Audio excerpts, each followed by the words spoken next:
Hello everyone. हम लोग personality development कर रहे थे, बीच में कुछ व्यवधान आने की वजह से ये हम कंटिन्यू कर रहे हैं। हम फैक्टर्स कर रहे थे या वो कारण पढ़ रहे थे जो कि व्यक्तित्व विकास को प्रभावित करते हैं।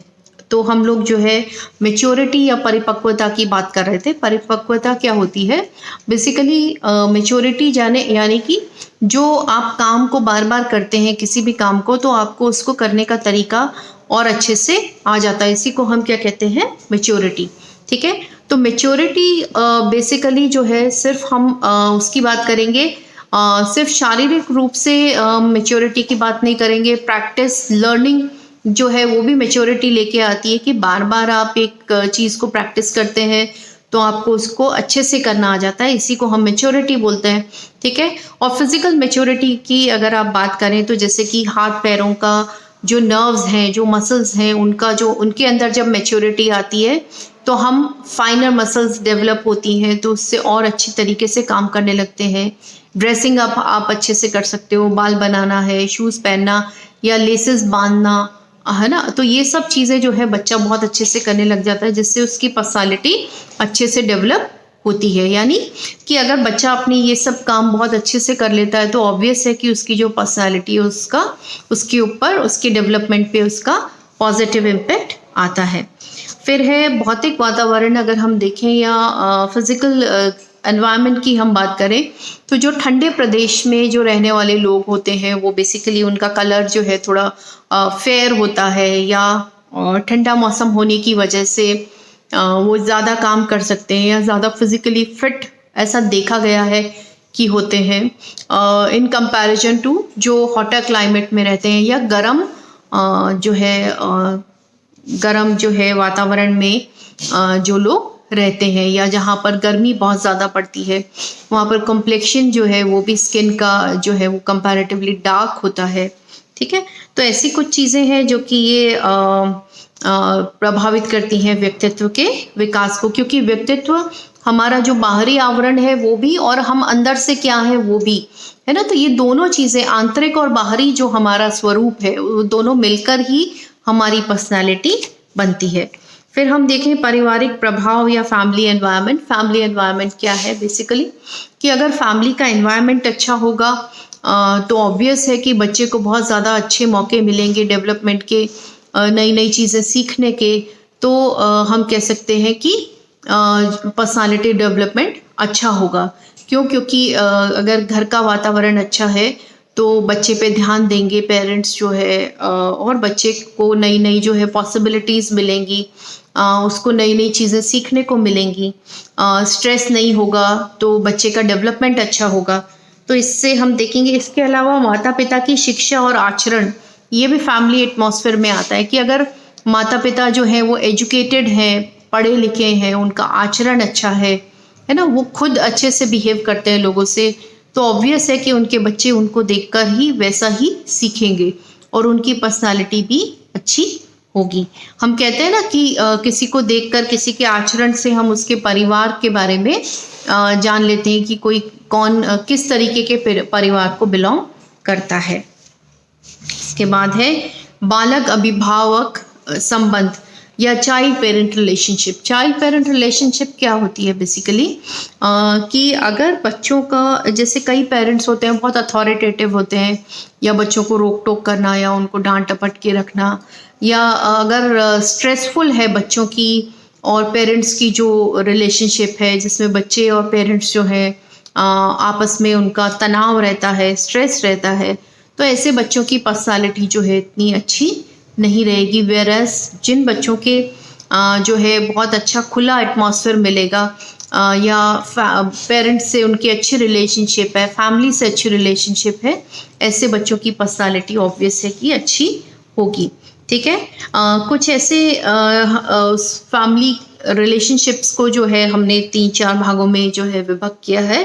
वो है कठोर माता पिता या स्ट्रिक्ट पेरेंट्स।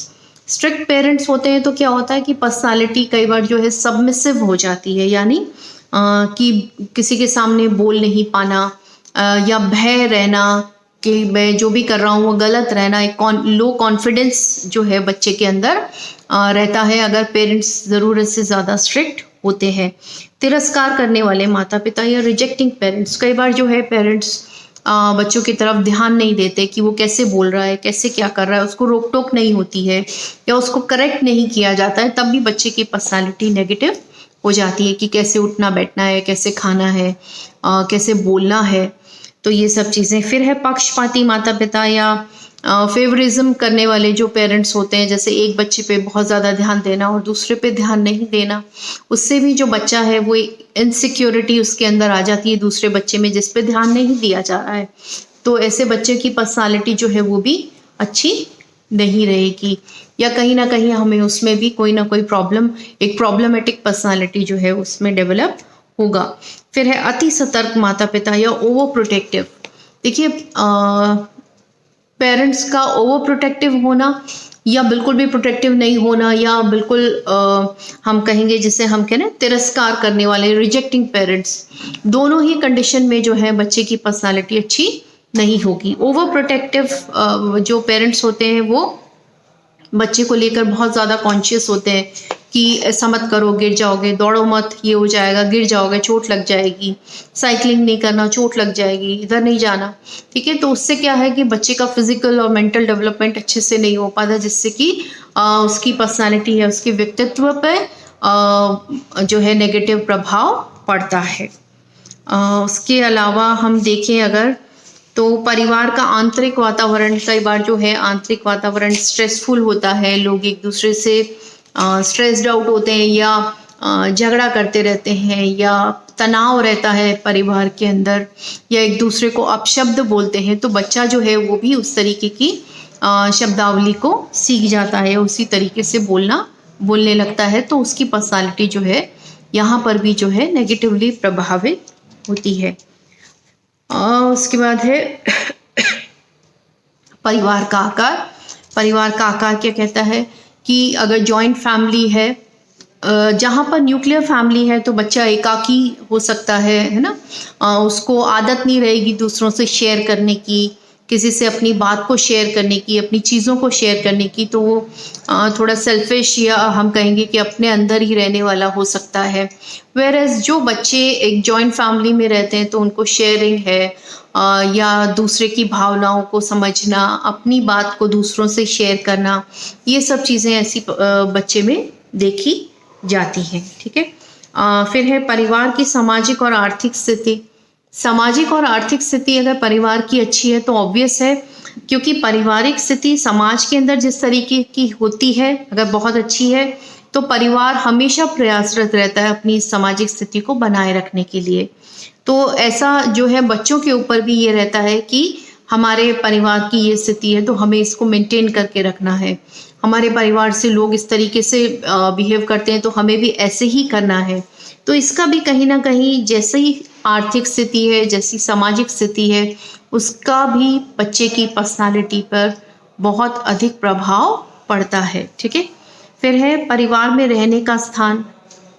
परिवार में रहने का स्थान कई बार होता है कि फैमिलीज जो है बहुत ज़्यादा छोटे मकान में रह रही हैं, बहुत जो है छोटा या सकरा वो है, या आर्थिक स्थिति बहुत अच्छी नहीं है, तो उस कंडीशन में भी क्या होता है कि बच्चे के ऊपर नेगेटिव इम्पैक्ट आता है, क्योंकि बच्चा जो है पेरेंट्स की भी हर बात को सुनता है, या एक छोटे से एरिया में, एक छोटी सी जगह में बहुत सारे लोग जब रहते हैं तो आपस में क्लैशेस होना, एक कंपटीशन की भावना बहुत अधिक होना, एक अपने जो इंटरेस्ट है उनको बचा कर रखना, उनको जो है स्नैप करके रखना, ये बच्चे के अंदर जो है बहुत ज़्यादा क्वालिटीज़ देखी जाती हैं।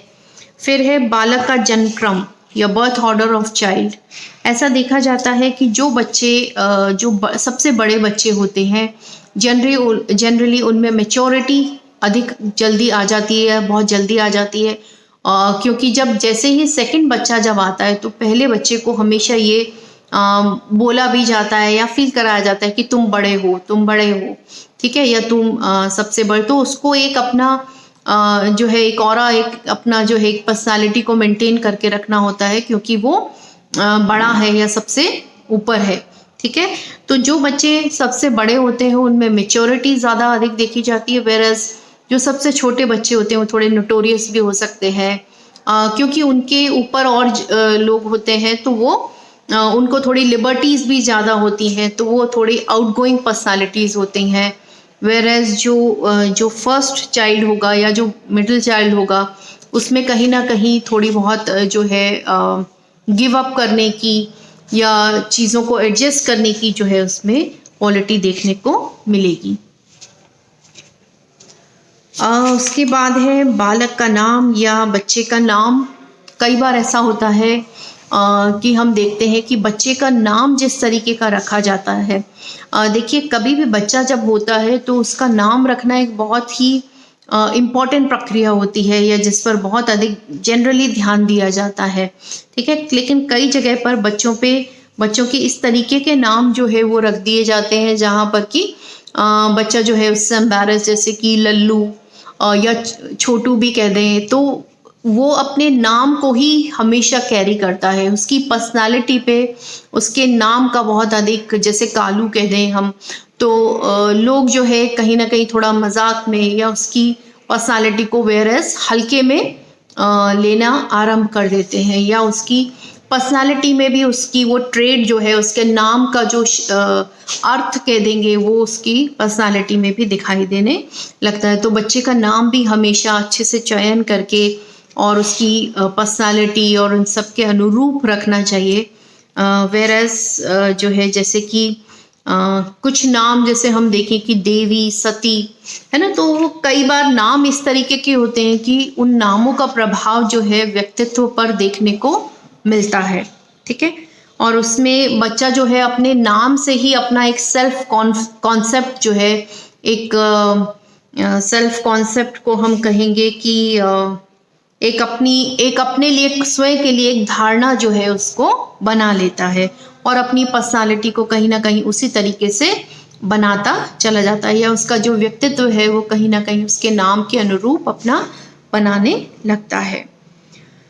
उसके बाद है प्रारंभिक अनुभव या अर्ली एक्सपीरियंसेस। अर्ली एक्सपीरियंसेस क्या होते हैं कि बच्चे को अगर शुरू में जो है बहुत स्ट्रेसफुल रहा है कि मदर वर्किंग है या मदर बच्चे पे ज़्यादा ध्यान नहीं दे पाई है, पर्सनली बच्चे को केयर नहीं मिली है, उसकी जो है देखभाल अच्छे से नहीं हुई है, तो ऐसे बच्चे कई बार जो है इनसिक्योर पर्सनालिटी जो है बनते हैं, या इनमें एक जो है इनसिक्योर कहेंगे कि सिक्योरिटी नहीं होती है, या इनको बहुत ऐसे हमेशा ये फीलिंग रहती है कि कोई मुझे नुकसान पहुंचा सकता है या मुझे अपनी चीज़ों का ध्यान स्वयं रखना है ना। तो एक इनसिक्योर पर्सनालिटी जो है वो बहुत जल्दी दूसरे की बात से आहत हो जाते हैं। तो इस तरीके की पर्सनालिटी जो है जनरली डेवलप होती है। फिर है सांस्कृतिक प्रभाव। जिस तरीके की संस्कृति होती है उसी तरीके का जो है पर्सनालिटी हम देखने को हमें मिलती है। जो जैसे जहाँ पर बहुत ट्रेडिशनल जो है लोग, या बहुत कल्चर ऐसा है कि बहुत ट्रेडिशनल कल्चर है, रीति रिवाजों को बहुत अधिक वो देते हैं कि इनको ऐसे रहना चाहिए, इनको ऐसे, तो बच्चे की पर्सनालिटी में भी आपको ये ट्रेड दिखाई देते हैं। उसके बाद है संवेग या इमोशंस क्या होते हैं कि कुछ पर्सनालिटीज़ ऐसी होती हैं, जैसे हमने जो ग्लैंड्स की बात की थी, जो अंतःस्रावी ग्रंथियों की बात की थी, तो ये जो अंतःस्रावी ग्रंथियां हैं इसमें कई हार्मोन्स ऐसे होते हैं जो कि जैसे पिट्यूटरी ग्लैंड की हम बात करें तो जिनमें ये ज़्यादा एक्टिव होती है, तो इससे जो बच्चा है वो बहुत ज़्यादा इमोशनल भी होता है, बहुत ज़्यादा सेंसिटिव भी हो जाता है हार्मोन्स की वजह से, है ना। तो कई बच्चे जो हैं वो बहुत ज़्यादा इमोशनल होते हैं या बहुत जल्दी इनसिक्योर, अगर उन पर कोई ध्यान नहीं दे तो उनमें एक सेंस ऑफ इनसिक्योरिटी आ जाता है, जैसे कि या उनको भय का जो है उनके अंदर एक वातावरण रहता है, या उनको डर रहता है किसी से कि कोई मुझे हार्म कर सकता है, ठीक है। तो ये इनसिक्योरिटीज़ होती हैं या संवेग होते हैं बच्चे के। तो बच्चा जो है इसकी वजह से जो है बहुत सारी उसके अंदर ऐसी नेगेटिव ट्रेट्स जो है वो दिखाई देने लगते हैं आपको, जैसे कि नाखून चबाना, ठीक है, बिस्तर गीला करना। कई बार बच्चे ऐसे होते हैं जो कि जैसे ही उनको कुछ टेंशन होता है तो वो अपने नाखून को खाने लगते हैं। ना केवल हम बच्चों की बात करें, बड़े भी जो होते हैं इस तरीके से अपने नेल्स को दांतों से काटना। कुछ बच्चे होते हैं जो बेड वेटिंग करने लग जाते हैं या बिस्तर गीला करते हैं बड़े होने के बाद भी। उनमें जो है बहुत ज़्यादा इमोशनल टर्मोइल होने की वजह से, बहुत ज़्यादा संवेग की वजह से जो है उनके अंदर जो है बिस्तर गीला करने की हैबिट जो है वो रहती है। ये डर की वजह से, भय की वजह से ये रहता है। फिर है अंगूठा चूसना हो गया, है ना। ये भी एक इनसिक्योरिटी शो करता है जब बच्चे अंगूठा चूसते हैं या उंगली चूसते हैं। तो ये एक डर की जो है सिर खुजाना या हाथ खुजाना, ये इस तरीके की जो है तो ये आप देखेंगे कि जो जिन पर्सनालिटीज़ में इस तरीके की चाहे वो कितने भी देखने में, बोलने में अच्छे हों, लेकिन अगर उनमें ये हैबिट्स हैं इस तरीके की, तो वो पर्सनालिटीज़ पे नेगेटिव इम्पैक्ट डालती हैं। फिर है सफलता और असफलता। सफलता और असफलता क्या है बेसिकली कि बच्चे को अगर अक्सर ऐसा हुआ कि शुरुआत में जो है बहुत सारी असफलताएं मिली, या पढ़ाई में अच्छा नहीं है, स्पोर्ट्स में अच्छा नहीं है, क्योंकि असफलता मिलने पर हो सकता है कि कभी जो है उसको कोसा जाए या उसको ये बोला जाए कि तुम ये काम नहीं कर सकते तुम, तो बच्चे के अंदर एक हीन भावना डेवलप होती है असफलता के साथ में। ठीक है, तो वो उसकी पर्सनालिटी पे, उसके व्यक्तित्व पे एक नकारात्मक प्रभाव डालती है। फिर है विद्यालय का प्रभाव। स्कूल जिस तरीके का है, जिस तरीके का विद्यालय है, जहाँ पर कि बच्चे के लिए दो जो वातावरण है वो बहुत मुख्य होते हैं, जो कि किसी भी जो है पर्सनालिटी पर प्रभाव डालते हैं। वो वातावरण है बेसिकली उसके घर का वातावरण और उसके स्कूल का वातावरण। ठीक है, तो बच्चे के स्कूल का जो वातावरण है वो भी अगर सही नहीं होगा या उसमें भी अगर कहीं ना कहीं दिक्कत होगी, तो ये इस तरीके का जो वातावरण है वो भी नेगेटिव इम्पैक्ट डालेगा कि स्कूल में बच्चा एडजस्ट नहीं कर पा रहा, या टीचर्स जो हैं बच्चे को बहुत ज़्यादा रोकते टोकते हैं, या नए तरीक़ों से पढ़ाई नहीं करवाई जाती है, बच्चे को करिकुलर एक्टिविटीज़ नहीं होती हैं, खेल कूद नहीं होता, तो उससे बच्चे पर जो है अनुशासन बहुत ज़्यादा होना, ये भी बच्चे के ऊपर एक नकारात्मक प्रभाव डालता है। फिर है विद्यालय का पाठ्यक्रम और विद्यालय का अनुशासन। कई बार ऐसा होता है कि जो कि जैसे कि मैं आपको डिस्कस कर चुकी हूँ कि अनुशासन बहुत ज़्यादा होगा तो भी बच्चा जो है अपनी पर्सनालिटी में निखार नहीं ला पाएगा, क्योंकि अनुशासन के चलते वो जो है अपनी जो अंदर की जो क्वालिटीज़ हैं, अंदर जो एबिलिटीज़ हैं, या वो जो कहना चाहता है, जो करना चाहता है, उसकी स्वतंत्रता उसको नहीं होगी, तो उसके व्यक्तित्व पर इसका नकारात्मक प्रभाव पड़ेगा। वेरएज़ पाठ्यक्रम या करिकुलम की बात करें स्कूल की, तो स्कूल का जो करिकुलम है वो अगर इस तरीके का नहीं होगा कि उसमें पढ़ाई भी शामिल है, उसमें खेल भी हैं, उसमें दूसरी एक्टिविटीज़ भी हैं, क्योंकि इन सब एक्टिविटीज़ से जो स्कूल में करवाई जाती हैं, नाटक हो गया या प्ले हो गया या स्पोर्ट्स हो गए, तो इससे बच्चों की पर्सनालिटी पर एक पॉजिटिव इम्पैक्ट आता है। या अगर ये नहीं होंगे या बच्चे को हम सिर्फ पढ़ाई कराएं या खेल कूद नहीं कराएं, तो उससे उसके व्यक्तित्व पर नकारात्मक प्रभाव पड़ता है। उसके बाद है सांस्कृतिक मूल्यों का आदान प्रदान। ठीक है, हम एक दूसरे की संस्कृति को समझें, जानें, क्योंकि एक दूसरे की संस्कृति को जानना, आदान प्रदान करना, ये एडजस्टमेंट के लिए या सामाजिक समायोजन के लिए बहुत ज़रूरी होता है। तो उसी की पर्सनालिटी अच्छी होगी जिसका कि समायोजन समाज में अच्छा होगा।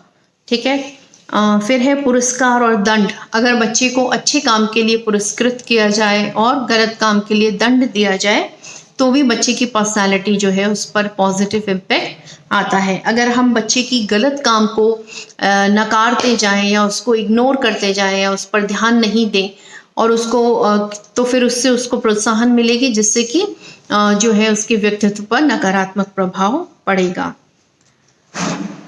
उसके बाद है आपका खेल के साथी और मित्र, है ना।